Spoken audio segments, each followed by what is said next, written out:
భారత రక్షణ పరిశోధన అభివృద్ధి సంస్థ అమ్ముల పోదని మరో శక్తివంతమైన అస్త్రాన్ని చేర్చింది.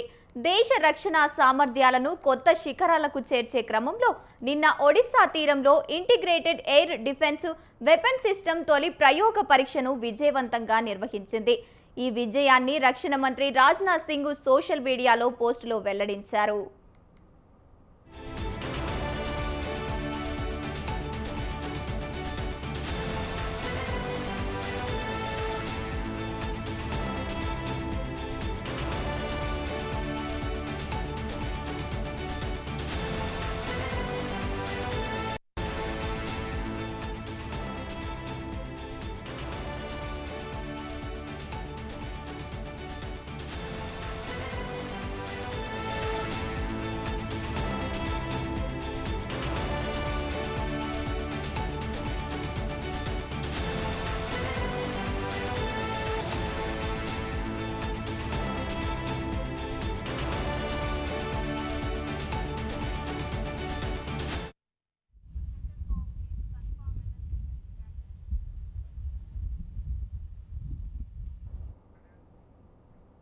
ఈ చారిత్రాత్మక విజయంపై డిఆర్డీఓ శాస్త్రవేత్తలను, భారత సాయుధ దళాలను, పారిశ్రామిక వర్గాలను రాజ్నాథ్ సింగ్ అభినందించారు.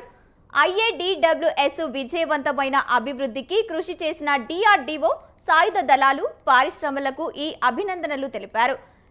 ఈ ప్రత్యేకమైన ప్రయోగ పరీక్ష దేశ బహుస్థాన గగనతల రక్షణ సామర్థ్యాన్ని రుజువు చేసిందన్నారు. శత్రువుల వైమానిక దాడుల నుంచి దేశంలోని కీలక ప్రాంతాలకు, ముఖ్యమైన సంస్థలకు ఇది మరింత పటిష్టమైన రక్షణ కల్పిస్తుందని ఆయన పేర్కొన్నారు.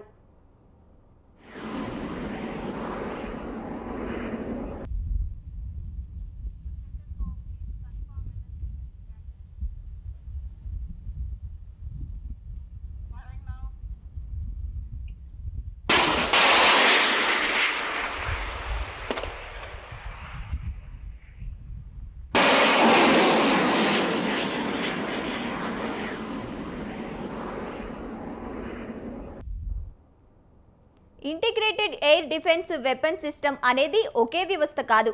ఇది పూర్తిగా స్వదేశీ పరిజ్ఞానంతో రూపొందించిన బహుళస్థాయి రక్షణ వ్యవస్థ.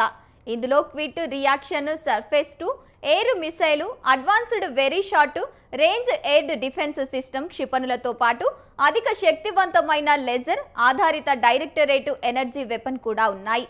ఈ వ్యవస్థలన్నీ కలిసి భారత గగనతలానికి ఒక అభ్యర్థమైన రక్షణ కవచంగా పనిచేస్తాయని రక్షణ రంగ నిపుణులు విశ్లేషిస్తున్నారు.